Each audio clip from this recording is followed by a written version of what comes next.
اعوذ باللہ من الشیطان الرجیم بسم اللہ الرحمن الرحیم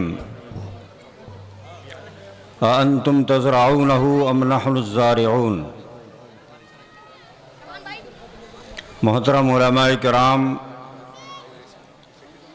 معزز حضرات اور پیارے بچوں،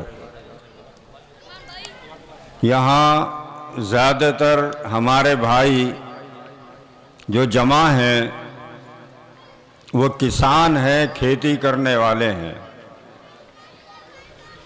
قرآن کریم میں اللہ تبارک و تعالیٰ نے فرمایا اَأَنْتُمْ تَزْرَعُونَهُ أَمْ نَحْنُ الزَّارِعُونَ، یہ بتاؤ کھیتی تم کرتے ہو یا ہم کرتے ہیں۔ ایک کسان کھیت تیار کرتا ہے، بہت اچھا تیار کرتا ہے، اس میں بیج ڈال دیتا ہے، پانی دیتا ہے، کھاد ڈالتا ہے، لیکن پتہ چلا کہ وہ ہم نے دیکھا ہے ایسا ہوتا ہے، ہمارے کسان بھائی بہت اچھی طرح جانتے ہیں کہ وہ گیہوں کا دانہ باہر آتا ہی نہیں، رپڑا لگ جاتا ہے اور الگ الگ وجوہات ہوتی ہیں، لیکن باہر نہیں آتا۔ اس دانے کو باہر نکالنا یہ اللہ کا کام ہے، کسان کے بس کی بات نہیں ہے۔ اگر دانہ پودے کی شکل میں باہر نہ نکلے تو ہمارے پاس کوئی طاقت ایسی نہیں کہ اس کو پودا بنا کے باہر نکال دیں۔ اسی حقیقت کو اللہ تبارک و تعالی نے بیان فرمایا، کھیتی تم کرتے ہو یا ہم کرتے ہیں۔ اور حدیث شریف کی روشنی میں بڑی وضاحت اور بہت ہی مکمل انداز میں ہمارے محترم حضرت مولانا اشتیاق صاحب نے آپ حضرات کو سمجھایا، بڑے نفیس انداز میں دل خوش ہو گیا۔ اللہ تبارک و تعالیٰ ان کے علم میں، ان کی عمر میں برکت عطا فرمائے۔ میرے بھائیوں، ہم جو کچھ بھی کرتے ہیں، کھیتی وہ روحانی کھیتی ہو، دینی کھیتی ہو یا ہماری یہ کھانے پینے کی کھیتی ہو، یہ سب اللہ کرتا ہے، سب اللہ کے اختیار میں ہے۔ اس میں جان ڈال دینا، استعمال کے قابل بنا دینا، یہ اللہ ہی کا کام ہے۔ اور اللہ تبارک و تعالیٰ کے یہاں مقبول ہونے کے لیے بات یہ ہے کہ ہماری نیت کیا ہے، ہمارا دل، ہمارے سینوں میں چھپی ہوئی خواہش اور امید، اللہ اس کو دیکھتا ہے۔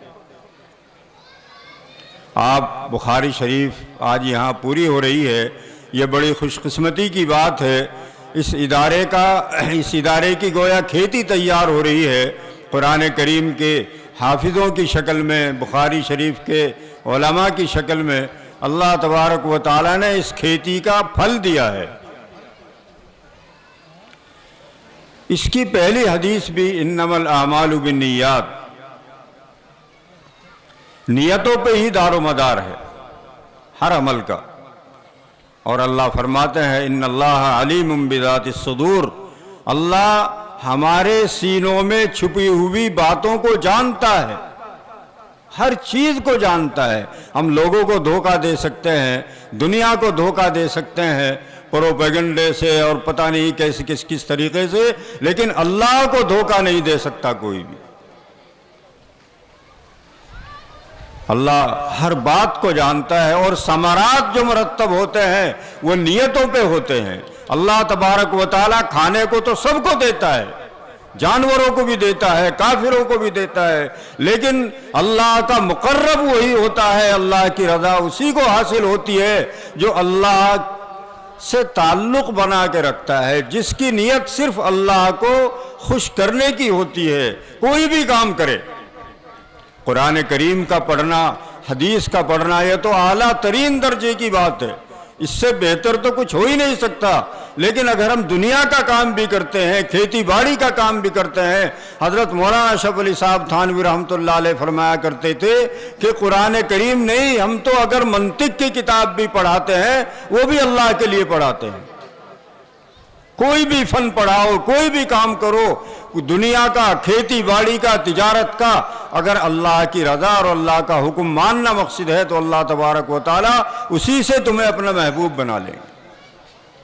اور اس نیت کا اثر اللہ تعالیٰ تو خیر جانتے ہی ہیں، لیکن جو اللہ والے ہیں وہ بھی اس کو سمجھ لیتے ہیں۔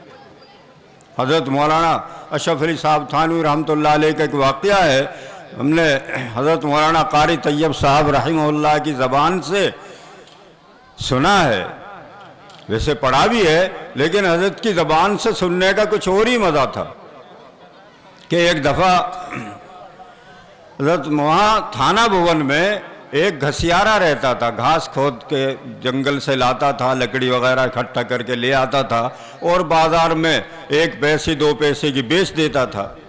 غریب آدمی تھا، حضرت جانتے تھے اس کو۔ وہ ایک دن گیا حضرت تھانوی کے پاس کہ حضرت میں آپ کی دعوت ہے میرے گھر پہ۔ حضرت نے خوشی سے قبول کر لی۔ جو نوابوں کی دعوت قبول کرنے میں کئی طرح کی شرطیں لگاتے تھے، اس آدمی کی فوراً دعوت قبول کر لی، گھسیارے کی، معمولی غریب آدمی۔ شام کے وقت کی دعوت تھی، تو وقت ہوا، اتفاق کی بات، جب کھانے کا وقت ہوا تو بارش شروع ہو گئی، تیز بارش، اور اتنی بارش ہوئی کہ گلیوں میں پانی بھر گیا۔ برابر بارش ہو رہی تھی، پانی بھرا ہوا تھا، اب کیسے جائے؟ حضرت نے سوچا بھائی وہ آدمی تو آ نہیں سکتا، بیچارہ بوڑھا آدمی ہے اور دور اس کا گھر ہے، اندھیرا ہو رہا تھا۔ اس زمانے میں آج کی طرح تو جگہ جگہ لائٹ اور بجلی کا انتظام نہیں تھا۔ تو حضرت نے کیا کہ ایک لنگی باندھی اور اس کو اوپر کو چڑھایا، اور اسی پانی سے بھرے ہوئے راستے میں بارش ہوتے ہوئے اس کے گھر کی طرف چل پڑے۔ جانتے تھے اس کا گھر، چھوٹی سی ایک کوٹھڑی تھی اس کے بیچارے کی، وہ تھا اور بڑھیا تھی اس کی بیوی تھی، وہ دونوں ہی اس میں رہتے تھے۔ وہاں جا کے دروازہ کھٹکھٹایا، کنڈی، انہوں نے دروازہ کھولا، وہ بھی بڑا گدگد ہو گیا حضرت کو دیکھ کے کہ میرے گھر پہ۔ حضرت وہاں پہنچے تو اس نے ساگ بنایا تھا۔ گاؤں والے جانتے ہیں کہ ساگ گاؤں میں سب سے سستی سبزی سمجھی جاتی ہے، جنگل سے توڑ کے لائے، گھوٹا اور بنا دیا۔ ساگ بنایا ہوا تھا تو حضرت بہت خوش ہوئے، ہاں بھائی بہت اچھے، اور خوشی سے۔ لیکن اتفاق کی بات یہ کہ جو ساگ، ان کے پاس ایک ہی ہانڈی تھی اور کوئی برتن تھا نہیں کھانے پکانے کے لیے۔ کسی ضرورت سے انہوں نے اس ہانڈی میں کڑوی چیز، نیم سے بھی ایلوا یا کیا ہوتا ہے، وہ نیم سے بھی کڑوی ہوتی ہے، وہ چیز اس میں پکائی تھی، کسی بیماری میں کام آتی تھی، اس میں پکائی تھی، اور اسی میں اپنا بڑھیا سے جیسا بھی وہ دھویا گیا دھو کے، اور اسی میں ساگ بنا دیا۔ اس کا کڑواہٹ تھا اس میں۔ تو حضرت نے جو وہ کھانا شروع کیا، وہ تو کڑوا تھا، بہت کڑوا۔ حضرت کا مزاج تو بڑا نفیس تھا، حکیم بھی تھے، وہ نہ اندر کو جائے نہ باہر کو، لیکن وہ انہوں نے شروع کر دیا، کھاتے رہے، کہنے بھائی بہت اچھا بنا ہے اور دو۔ وہ دوبارہ لیا، کہا اور دے دو، یہاں تک کہ وہ ہانڈی پوری ختم ہو گئی۔ پھر کہنے لگے کہ بھائی یہ تو بہت اچھا، بہت مزہ آ رہا ہے اس میں، تو وہ ہانڈی دو کہاں ہے؟ وہ ہانڈی منگائی اور روٹی کا ٹکڑا لے کے وہ ہانڈی صاف کی، خوب اچھی طرح صاف کر دیا اس کو، ایسا کر دیا کہ انگلی سے اگر کوئی کھانا دیکھنا چاہے کہ کیسا ہے وہ دیکھ نہ سکے۔ آگے آ کے پھر مجلس میں بھی بتایا واقعہ، اور کہا کہ میں نے اس وجہ سے وہ کھایا، حالانکہ اس کے بعد ہفتہ 10 دن تک حضرت کی طبیعت خراب رہی، بیمار ہو گئے۔ وہ اس لیے کھایا کہ غریب آدمی کا دل نہ ٹوٹ جائے، اگر میں اس میں چھوڑ دیتا وہ لوگ پھر اسے کھاتے چکتے اور انہیں شرمندگی ہوتی کہ حضرت جی کو ہم نے کڑوا سالن کھلا دیا۔ اب وہ خوش ہوں گے کہ بھئی حضرت کو اتنا پسند آیا ہمارا سالن، اتنا پسند آیا کہ سارا کا سارا کھا گئے۔ اللہ والوں کی یہ باتیں ہوتی ہے جو اللہ کو پسند ہے۔ اور حضرت تھانوی کو بھی اس آدمی کی محبت پسند آئی تھی، اس کی دعوت نہیں، دعوتوں کی وہاں کیا کمی تھی، اس کی محبت پسند آئی تھی، اس کی نیت پسند آئی تھی، اس کا اخلاص پسند آیا تھا، اور اللہ کو اس بزرگ کا اخلاص پسند آیا جس نے غریب کا دل رکھنے کے لیے خود بیمار پڑنا منظور کیا، اپنی تندرستی خراب کرنی منظور کی، لیکن یہ منظور نہیں کیا کہ غریب آدمی کے دل ٹوٹے۔ میرے بھائیوں، اللہ کو یہ باتیں پسند ہیں، اس کو کہتے ہیں نیت کا اخلاص۔ حضرت امام بخاری رحمۃ اللہ علیہ کی کتاب یہاں پوری ہو رہی ہے، صحیح البخاری۔ بخارا تو حالانکہ ایک شہر کا نام ہے اور وہیں کے وہ رہنے والے تھے، اسی لیے بخاری۔ محمد بن اسماعیل البخاری پورا نام ان کا تھا، محمد نام تھا، اسماعیل ان کے والد کا نام تھا، اور بخارا اس شہر کا نام تھا جہاں وہ رہتے تھے، تو بخاری اسی لیے کے نام سے وہ مشہور ہوئے۔ حالانکہ حدیث کی اور بھی بہت سی کتابیں ہیں، اہل علم حضرات یہاں بیٹھے ہوئے ہیں۔ ہم جب پڑھتے تھے موطا امام مالک، ہم نے حضرت مفتی سعید احمد صاحب پالن پوری سے پڑھی، جو حضرت مولانا امین صاحب جو یہاں تشریف رکھتے ہیں ان کے بڑے بھائی تھے، ان سے ہم نے موطا امام مالک پڑھی۔ اور موطا امام مالک کے بارے میں بہت سے محدثین اور علماء کا یہ قول ہے کہ وہ تصحیح صحت حدیث میں بخاری شریف سے بڑی ہوئی ہے، حضرت امام مالک کی جو موطا ہے۔ لیکن اور جب ہمارا سالانہ امتحان ہوا تو اس میں اور بہت سارے سوالات تھے، اس میں ایک سوال یہ بھی تھا کہ یہ بتائے کہ فنی اعتبار سے بخاری کا درجہ بڑا ہے یا موطا امام مالک کا درجہ بڑا ہے؟ تو لیکن اس کے باوجود بخاری کو سب جانتے ہیں اور موطا امام مالک کو بہت کم لوگ جانتے ہیں۔ یہ نہیں کہ حدیث اس میں کچھ کم درجے کی ہے، اس میں نہیں، پتہ نہیں کیا بات ہوگی، کون سی بات ہوگی جو امام بخاری رحمۃ اللہ علیہ کی اللہ تبارک و تعالیٰ کو پسند آ گئی۔ اور جو ایک بات بھی آقا کو پسند آ جائے، مالک کو پسند آ جائے، میاں کو پسند آ جائے، اس کو لازوال بنا دیتا ہے، جاوداں بنا دیتا ہے۔ حضرت امیر خسرو بہت بڑے شاعر ہوئے ہیں ہندوستان کے، سب سے بڑے شاعر حضرت امیر خسرو، ایک زبان کے نہیں، بہت کئی زبانوں میں وہ شاعری کرتے تھے، اور لازوال شاعری ان کی بہترین، بلکہ اردو کے تو بانی شاعر ہیں، سب سے پہلے شاعر اردو کے ان کو کہا جاتا ہے، فارسی اور دوسری زبانوں میں بھی ان کی شاعری ہے، عربی میں بھی۔ تو انہوں نے ایک دیوان مرتب کیا، حضرت خواجہ نظام الدین اولیاء رحمۃ اللہ علیہ جو دہلی میں جن کی درگاہ ہے، قبر ہے، وہاں حضرت نظام الدین کے وہ خادم خاص تھے اور عاشق خاص بھی تھے۔ حضرت خواجہ بھی ان سے بہت زیادہ محبت کرتے تھے، بہت محبت کرتے تھے۔ تو انہوں نے دیوان مرتب کیا اپنا، تو ایک دن حضرت خواجہ نظام الدین رحمۃ اللہ علیہ سے کہنے لگے کہ حضرت میرے لیے دعا کر دیجئے کہ میرا یہ دیوان ایسا ہی مقبول ہو جائے جیسے سعدی کی گلستہ۔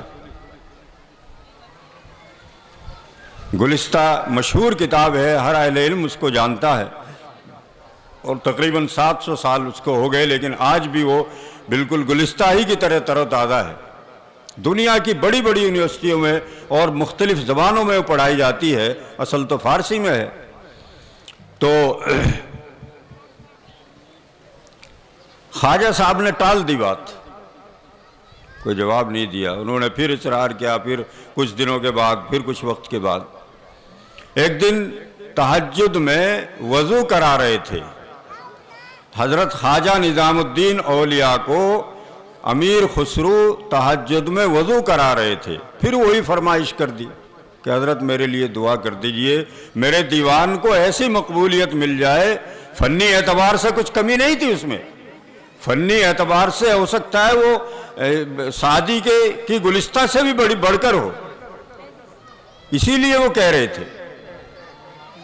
تو جب وہ مسح کرنے لگے حضرت خواجہ نظام الدین اولیاء وضو کرتے ہوئے، تو اپنا عمامہ اٹھا کے امیر خسرو کے سر پہ رکھ دیا، اتار کے۔ عمامہ سر پہ رکھتے ہی امیر خسرو نے دیکھا کہ رسول اللہ صلی اللہ علیہ وسلم کی مجلس لگی ہوئی ہے، دنیا بھر کے اولیاء، علماء، صحابہ جمع ہیں، بے شمار شاندار نورانی مجلس ہے۔ امیر خسرو بھی جا کے ایک کونے میں اس میں بیٹھ گئے۔ وہاں رسول اللہ صلی اللہ علیہ وسلم بڑے خوشگوار موڈ میں تشریف فرما ہیں، اور پیچھے سعدی پنکھا جھل رہے ہیں۔ سعدی شیرازی، شیراز کے رہنے والے تھے، جو ایران کا مشہور شہر ہے شیراز، وہ پنکھا جھل رہے ہیں۔ تو بڑی خوشی کے عالم میں رسول اللہ صلی اللہ علیہ وسلم نے پیچھے کی طرف رخ کر کے سعدی سے کہا کہ سعدی، تم نے ہمارے بارے میں جو شعر کہے ہیں وہ ذرا سنانا۔ تو شیخ سعدی نے جھوم جھوم کر پڑھنا شروع کیا، بلغ العلا بکمالہ کشف الدجا بجمالہ حسنت جمیع خصالہ صلوا علیہ وآلہ۔ رسول اللہ سن رہے تھے، خوش ہو رہے تھے۔ یہ ہوا، اور وہاں سے عمامہ اتار کے خواجہ نظام الدین اولیاء نے اپنے سر پہ رکھ لیا۔ امیر خسرو پیروں میں پڑ گئے کہ حضرت مجھے نہیں معلوم تھا، یہ مقبولیت تو کہیں اور سے آئی ہے، یہ فن کی مقبولیت نہیں ہے، یہ زبان کی مقبولیت نہیں ہے، یہ کتاب کی مقبولیت نہیں ہے، یہ سعدی کے علم کی مقبولیت نہیں ہے، یہ مقبولیت تو محبت کی مقبولیت ہے۔